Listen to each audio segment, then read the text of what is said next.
sou Micaela, psicóloga, especialista em caráter de residência, mestre e doutora em psicologia, integrante do Laboratório de Estudos Sistemas Complexos, Casais, Família e Comunidade.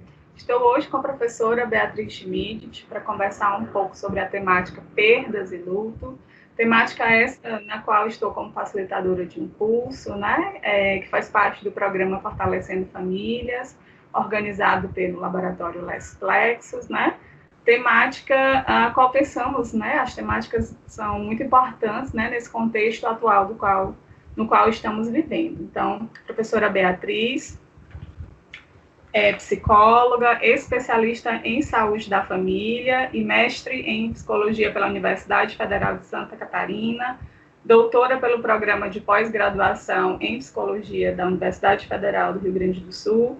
Por sua tese de doutorado, recebeu 2 prêmios, Prêmio CAPES de Tese, edição 2019, na área de psicologia, e Grande Prêmio CAPES de Tese Josué de Castro, edição 2019, na área de humanidades. Realizou seu pós-doutorado no Núcleo de Infância e Família da Universidade Federal do Rio Grande do Sul e atualmente atua como professora no curso de psicologia e no programa de pós-graduação em psicologia da Universidade Federal do Rio Grande. Então, muito obrigada pela sua participação, é uma satisfação enorme nossa tê-la aqui para conversar sobre esse tema. Micaela, eu que agradeço o convite, a oportunidade, agradeço a ti pela disponibilidade para essa conversa, agradeço também a professora Normanda, do Les Plexus, da Unifor. Para mim é um momento muito importante, esse que a gente está podendo experienciar agora, de oferecer esse espaço, então, para falar de uma temática que é tão urgente e que envolve perdas e luto no contexto da pandemia. Esse é um momento, então, em que o Brasil, lamentavelmente, atingiu a marca de 3º país do mundo em número de óbitos em decorrência da Covid-19, e ao que as estatísticas têm indicado, e os estudos epidemiológicos também, ainda não há uma previsão, para que a gente comece a ver uma redução, pelo menos não em curto espaço de tempo, em termos do número de óbitos. Então, de fato, esse é um tema que merece esses espaços e, em geral, as temáticas relacionadas à morte, elas não são exploradas, porque, de fato, falar sobre morte é difícil. É um tema complexo, Então, eu agradeço a vocês o convite e a possibilidade de a gente conversar um pouco a esse respeito no dia de hoje. Ok. E aí, já pegando um pouco, da sua fala, quando você fala que falar sobre luto, diz respeito a um tema difícil, por que é tão difícil falar sobre luto, Beatriz, mas ao mesmo tempo tão essencial? Uhum. Bom, o luto, a gente experiencia o luto em diferentes momentos, em diferentes situações da vida, e não somente no contexto de morte ou de perdas de vidas humanas, Então, o luto, Micaela, ele é um processo normativo, ele é um processo de adaptação às perdas, e a gente experiencia perdas ao longo de toda a trajetória de vida, e nas nossas relações, no nosso dia a dia. Então, esse processo, ele é esperado, como uma forma da pessoa se adaptar a essas perdas que são vivenciadas ao longo da vida. Então, é um processo, o luto, que envolve emoções, envolve cognições, algumas sensações físicas e mudanças comportamentais que, como eu disse, são esperadas, são consideradas normativas nesse contexto de perdas. Quando essas perdas dizem respeito a vidas humanas e pessoas da rede socioafetiva, existem algumas tarefas essenciais para que o luto seja bem resolvido ou bem elaborado. Então, por exemplo, algumas tarefas envolvem aceitar a realidade da perda, o que nem sempre é fácil, porque em muitas situações pode emergir a sensação de que a pessoa não morreu, como se fosse uma negação daquela perda, né? Além disso, um outro aspecto importante desse processo de luto é reconhecer o sofrimento que a perda causou. Muitas pessoas, às vezes, tendem a não explorar ou a não lidar de uma forma direta com esse sofrimento. Então, a gente vê, né, que algumas pessoas utilizam subterfúgios, assim, e se envolvem em uma outra atividade. Agora não é o momento, em função das restrições por conta da pandemia, mas é muito comum a gente ver, perdeu alguém da família, quem sabe vai fazer um passeio, ou vai distrair um pouco, pensar em outras coisas, né? E se acontecem esses subterfúgios e não se reconhece o sofrimento que a perda causou, né? Esse é um complicador. Então, nesse processo de elaboração do luto, que é normativo, é importante que se dê espaço para esse sofrimento, né? Sem tentar suprimir, sem tentar esconder essa dor, porque quando se utilizam esses subterfúgios, então a tendência é que essa dor seja prolongada. Além disso, um outro aspecto importante desse processo, que, como eu disse, é normativo e é adaptativo, é que a função ou o papel que a pessoa que faleceu desempenhava na família, que ele seja reorganizado e assumido por uma ou outras pessoas nessa família, né? Então, isso envolve também um reposicionamento dessas demandas e dessas funções, o que nem sempre é fácil, né? Então, esse é um dos pontos também que contribui para que as pessoas não encarem diretamente e tenham muitas vezes essa dificuldade de elaborar e de experienciar o luto. E, por fim, é importante também, como uma última etapa desse processo, que aconteça um reposicionamento emocional da pessoa que morreu na família. Então, assim, uma organização de um espaço para que se possa lembrar dessa pessoa, mas, ao mesmo tempo, para que se possa dar continuidade à vida sem ela. Um aspecto importante que a gente, em geral, trabalha com as pessoas enlutadas é com relação ao relacionamento em si, diz respeito ao relacionamento. Muitas vezes a pessoa enlutada, ela que pode estar experienciando um luto um pouco mais complicado, ela nos procura e ela tende a referir que a relação não existe mais, ou a pessoa morreu e aí a relação ou vínculo acabou. E, na verdade, nesse processo, o que é esperado é a transição da relação que se tinha com a pessoa viva para a relação que se tem com a pessoa morta. Então, não significa que a relação acabou, mas sim que ela foi transformada. E esse reposicionamento, né, o seguir a vida adiante, apesar da perda, é um dos aspectos fundamentais para esse fechamento, ou essa resolução adequada, né, do que se espera do luto. Ok. As experiências de perdas, né, e luto, né, tem sido uma das características, né, algo que tem acontecido frequentemente agora nesse período de pandemia, né? Que perdas e luto você tem tido conhecimento, né? Que possa ilustrar aqui para a gente. Bom, as perdas que a gente tem experienciado no contexto de pandemia são múltiplas, né? Então, é claro, a gente falou daquelas que comumente nos abalam mais, que são as perdas de vidas humanas, mas existem uma série de outras perdas, e que essas perdas também envolvem um processo de luto. Então, por exemplo, a perda da rotina, as mudanças da rotina, porque as pessoas naturalmente tinham um dia a dia estruturado de uma forma e de maneira muito rápida isso foi alterado.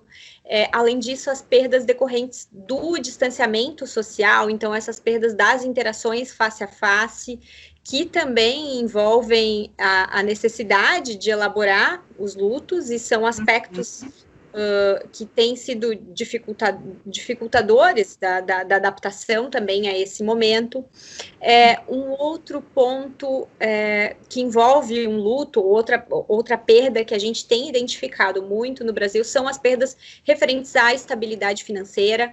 Então, a gente tem pessoas que têm perdido o emprego, ou pessoas que já eram trabalhadores informais, né, sem o vínculo empregatício, mas que perderam a renda porque as suas atividades acabaram se modificando. Então, a pandemia, ela tem trazido uma série de perdas. Essas perdas em massa tem sido uma característica desse momento. Afora essas perdas que nós referimos, né, de rotina, de interações face a face, da estabilidade financeira, nós temos também as perdas de vidas humanas, propriamente. Então, a gente pode falar que, nesse momento, o que a gente tem experienciado é um luto coletivo, porque, inclusive, aquelas pessoas que não perderam diretamente, por exemplo, um membro da sua família, uma pessoa da sua rede de apoio, elas podem se mobilizar e de alguma forma, sofrerem um trauma por verem o sofrimento experienciado pelas pessoas que perderam diretamente, né? Alguém da família, ou que adoeceram, que foram infectadas, enfim, ou estão hospitalizadas. Então, no contexto da pandemia, a gente tem uma série de perdas além das vidas humanas, a gente tem uma série de outras perdas que envolvem, então, esse luto coletivo que nesse momento nós estamos experienciando. Pronto. E o que muda, Beatriz, principalmente nessas experiências de perdas e luto com a pandemia?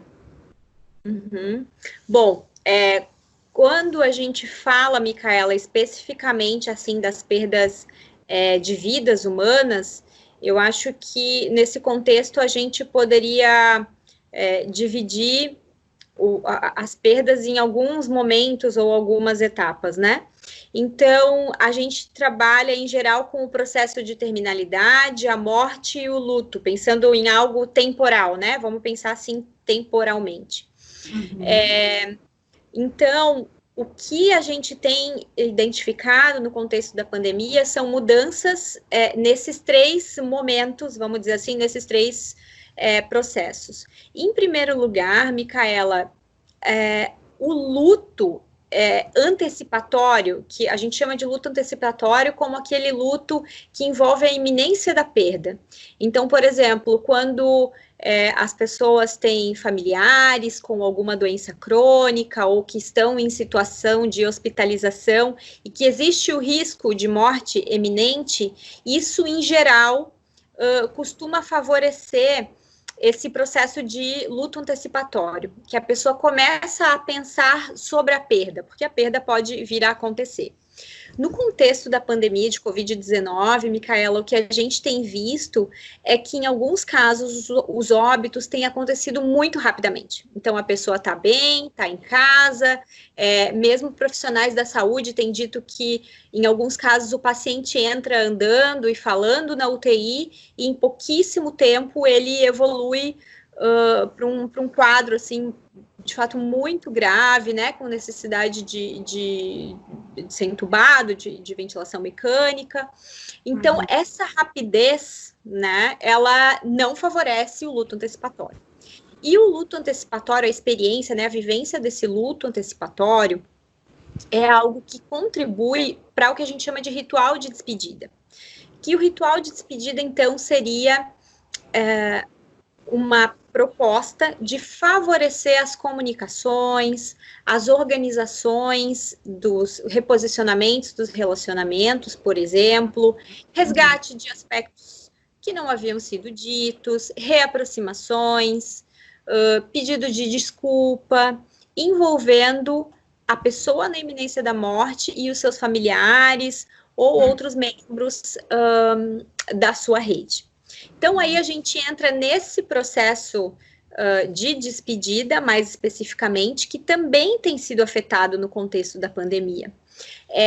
Então, assim, Micaela, da nossa experiência, né, com psicólogos, por exemplo, que trabalham nos hospitais, tradicionalmente esses rituais, esses chamados rituais de despedida, eles eram realizados por meio das interações face a face, convidando a família para vir, por exemplo, no hospital, e nesse contexto o psicólogo poderia favorecer essas comunicações, orientar as despedidas de alguma forma, e nesse momento em que os pacientes que estão hospitalizados, eles estão isolados, né, como uma tentativa, então, de conter a disseminação da infecção, esses rituais de despedida têm sido prejudicados, ao menos no que diz respeito a esse contato mais face a face.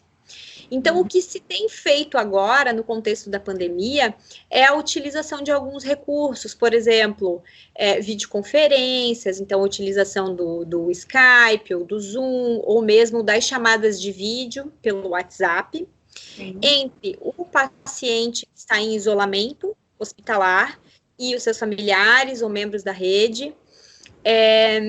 Em alguns casos, quando o paciente, por exemplo, está sedado, ou quando ele está com ventilação mecânica, talvez não seja a situação de fazer uma videoconferência, mas a gente pode favorecer essa comunicação, oferecendo suporte para a família e para o paciente, e sugerindo o envio de mensagens, por exemplo, de áudio, que podem ser reproduzidas à beira do leito, né? E aí a gente pode, então, fazer esse acompanhamento do paciente no hospital e da família de uma forma remota, sem a necessidade de a família vir ao serviço de saúde, por exemplo. Ainda assim, esse aspecto tem dificultado a experiência de luto, porque para muitas pessoas, o fato de o paciente estar isolado e vir a óbito em isolamento hospitalar, acaba gerando na família a sensação de abandono desse paciente, né, de que a família, então, não esteve junto no momento da despedida, e isso, de certa forma, vai contra algumas práticas culturais, religiosas de algumas pessoas, e, portanto, é um potencial dificultador da experiência de luto, né. Quando ocorre a morte, a gente tem um outro aspecto complicador também no contexto da pandemia, que é a realização dos rituais funerários, né? Porque nesse momento, ou eles são realizados com uma série de restrições, ou eles deixam de ser realizados. E aí, novamente, nós temos um elemento que pode ser o complicador, um complicador adicional desse luto, uma vez que oferecer apoio da rede, né? Então, algo que é bastante comum na cultura brasileira é que, por exemplo, em velórios ou em enterros existe proximidade física, existe abraço, existe aperto de mão, e esse, vamos dizer assim, esse momento em que se experiencia coletivamente a despedida, ele é importante também para a elaboração do luto, e na atual circunstância ele não está acontecendo. Então a gente também, nesse caso, precisa pensar em algumas alternativas para favorecer, então, a elaboração do luto em função desse complicador que envolve também as restrições nos rituais funerários. Esses seriam alguns exemplos de reflexos, né, pós-pandemia, em termos do luto, né, vivenciado por essas famílias, por essas pessoas que perderam entes queridos. Então, assim, no pós-pandemia, a gente ainda não sabe qual vai ser o tempo de duração da pandemia, né? Então, o que a gente tem acompanhado, alguns dados epidemiológicos, por exemplo, que sugerem que o período de distanciamento, ele pode durar mais alguns meses ou anos, até que se tenha, né, a imunização coletiva, seja por uma vacina, ou seja pela infecção, enfim. Então, a gente não sabe o tempo de duração, mas vamos usar o termo pós-pandemia, mas pode acontecer ainda na vigência da pandemia, né? Esses aspectos são potencialmente dificultadores do luto, né? Então, é claro que muitas pessoas vão vivenciar esse período da pandemia de Covid-19 e vão, ao final dela, se adaptar relativamente bem a todas essas mudanças, a todas essas transformações e não necessariamente vão experienciar esse luto complicado. Mas algumas pessoas podem, sim, vir a ter essa intensificação do sofrimento, que não progride para uma melhora ou para uma resolução ao longo do tempo, que é o que a gente chama, então, de luto complicado, né? Quando a pessoa começa a apresentar comportamentos desadaptativos, que dificultam as suas atividades cotidianas, nas situações, por exemplo, em que a pessoa enlutada, ela perde o interesse pelas interações com as pessoas da sua rede, tem modificações no padrão, por exemplo, de sono, de alimentação, essa pessoa pode experienciar uma tristeza intensa, né, e isso não progride, assim, não melhora, vamos dizer assim, ao longo do tempo. Nesses casos, a gente tem assim, a potencialidade, então, de um luto complicado, que é o que talvez algumas pessoas vão experienciar no pós-pandemia. Tá. E nesses exemplos que você deu, Beatriz, que recursos individuais ou coletivos nós temos para passar por essas experiências, né, de uma forma mais adaptativa, menos danosa? Bom, então, acho que é importante a gente dividir novamente, assim, temporalmente, no que diz respeito às perdas de vidas humanas. Um ponto importante é que, no processo de terminalidade, se possa favorecer essa comunicação, o resgate do não dito, pedidos de desculpas, rememoração daquilo que foi bom, da relação, aspectos práticos da vida cotidiana que, eventualmente, a pessoa, em terminalidade, em processo de terminalidade, a pessoa enferma gostaria de resolver, ou mesmo seus familiares gostariam de resolver. Então, propiciar comunicações sobre esses temas durante, então, esse processo de terminalidade é importante. Então, como isso, para pacientes hospitalizados, né, não pode ser feito face a face, a sugestão é que se utilize esses recursos tecnológicos, ou telefone, ou computador, ou tablet. Nos rituais funerários, então, após o óbito, também tem alguns aspectos, tanto individuais quanto coletivos, que podem favorecer a elaboração das perdas, né? Então, considerando que os rituais funerários também têm sido realizados com restrições da interação face a face, que se possa pensar, Micaela, em formas alternativas para honrar, lembrar a pessoa que faleceu. Então, a gente tem visto em alguns locais, por exemplo, em que se tem havido a gravação, a filmagem do velório, o velório com pouquíssimas pessoas, e em alguns casos ele tem sido transmitido ao vivo, né, como se fosse uma live. Outros casos, as pessoas fazem a gravação e tem a expectativa de que no pós-pandemia possam se reunir para transmitir, então, esse ritual funerário e para ter um momento de honrar a história, a memória, a pessoa que faleceu coletivamente.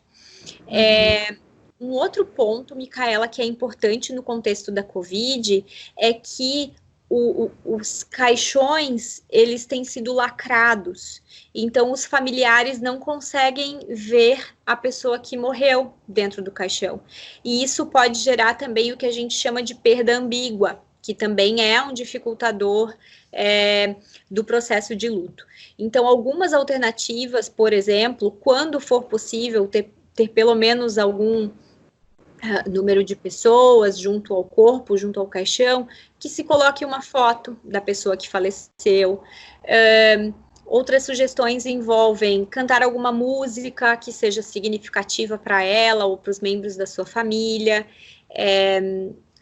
Um outro aspecto que tem sido bastante utilizado, Micaela, são os memoriais online, né, em que é possível, por exemplo, o Facebook tem disponibilizado esses memoriais online, em que é possível compartilhar pensamentos, lembranças, eventualmente vídeos ou fotos da pessoa que morreu, e coletivamente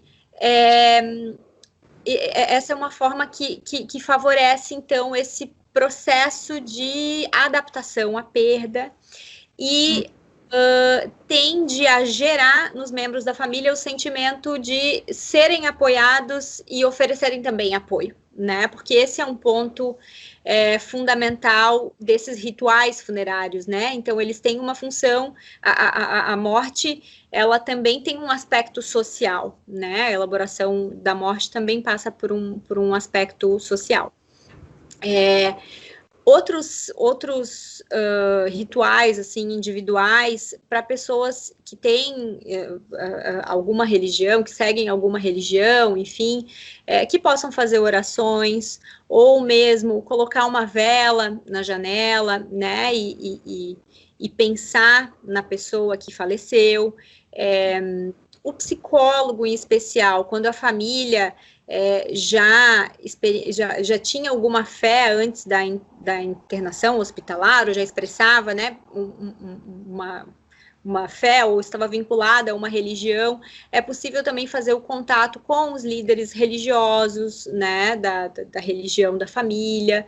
Então, esses são aspectos que podem mitigar os impactos negativos da morte nesse contexto de pandemia. E que estratégias, né, de enfrentamento a gente pode pensar para as famílias que perderam algum ente? Bom,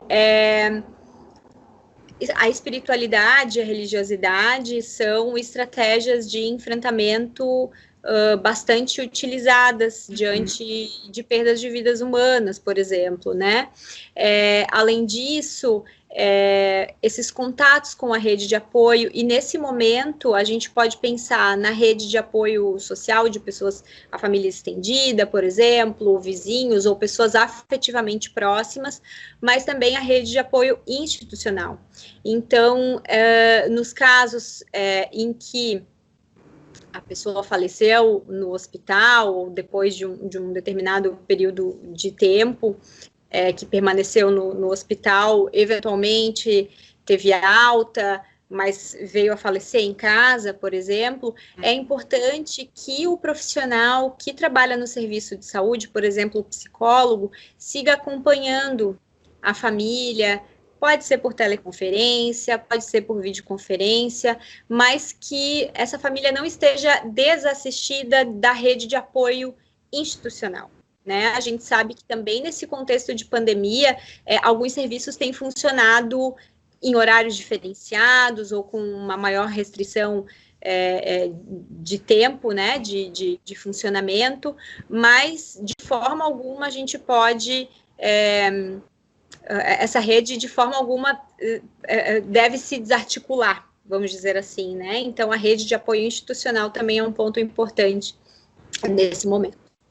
Bom, já que você tocou na questão dos serviços, né, institucionais, me fez lembrar das populações mais vulneráveis. E aí a minha pergunta né, quais os reflexos desse contexto para as populações mais vulneráveis, considerando que nem todos possuem os mesmos recursos em termos materiais, seja para um acompanhamento, né, considerando, claro, as restrições desse contato, um acompanhamento no que diz respeito ao acompanhamento a essa pessoa hospitalizada, seja em relação às despedidas, né, então, às vezes não se tem um tablet, né, ou até mesmo um celular. Então, assim, quais os reflexos, o impacto, né, disso tudo para essas pessoas mais vulneráveis? Bom, esse é um ponto bastante importante, Micaela. E, assim, em primeiro lugar, ainda que a pessoa hospitalizada, por exemplo, não tenha acesso a recursos como tablets ou celulares, existem outras formas de tentar manter essa conexão, né? Então, por exemplo, alguns locais têm adotado a escrita de cartas, de bilhetes. Esse é um ponto importante também no que diz respeito à participação das crianças.